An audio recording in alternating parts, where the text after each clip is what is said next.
Today we are looking at coding text to boost comprehension. We're going to build those brain muscles, build our skills so that we can work with text in a more efficient way, a stronger way with more meaning.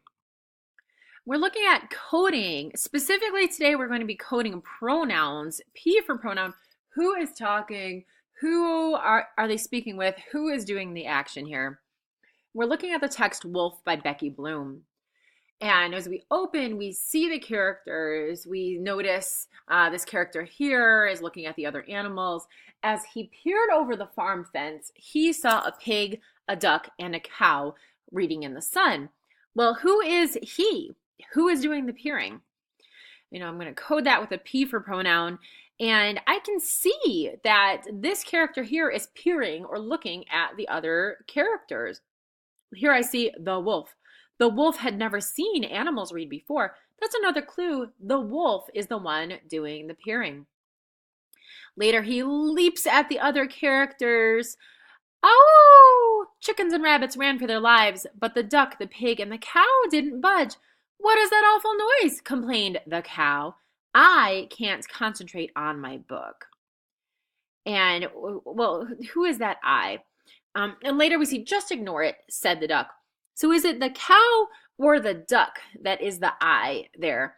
Well, if we look at our conventions of English, it's the character we've already named. So here the character has already named the cow. The cow is talking right here.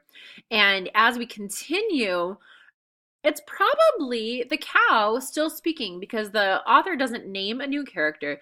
And then when we go down to that final line, the duck is named. The duck is saying, just ignore it. And so it's probably the cow that this I is referring to. And in a book like this, we have a lot of picture support. And on this page right here, we only have the wolf and the pig in the picture. We have the context of the story that we are reading. And with only two characters, it's a little bit simpler to figure out. The wolf did not like to be ignored. What's wrong with you? Growled the wolf. Can't you see I'm a big and dangerous wolf? Well, who is that you? I know the wolf is the one growling. The wolf is the one saying this. What's wrong with you? Who is the wolf talking to? Probably the pig. That's the only other character in this page right here. And the wolf is talking to the pig. And you can see that back and forth. I'm sure you are, replied the pig, but couldn't you be big and dangerous somewhere else? We're trying to read. So we have the support, the comprehension of the story on the pages we've already read, the pictures, and we only have two characters going on in here. So when we look at text that is third grade reading level text, it's not always as cut and dry. Let's take a look at the hollow here.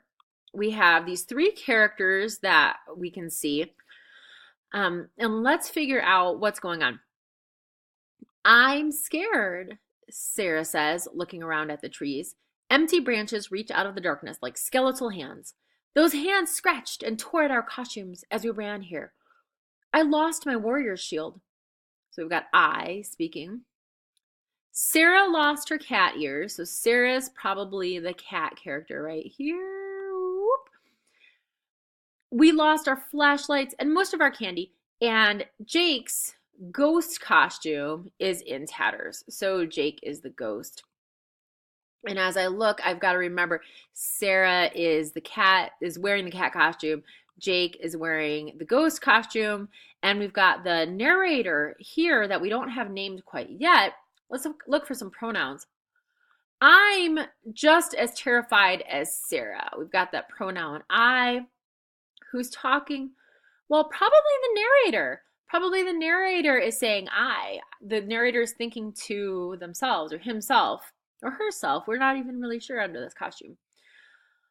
I'm just as terrified as Sarah. It's all I can do not to curl up and cover my face till morning, but I have to take care of Jake. Find the pronouns there.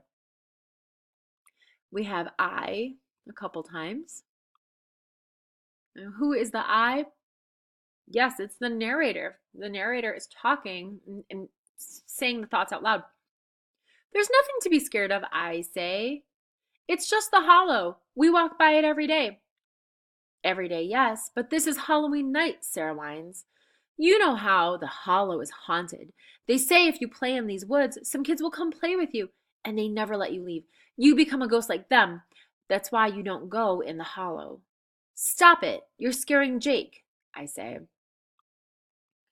So we have these three characters talking together, and we can infer by who they are speaking with. So like where it says stop it, you're scaring Jake.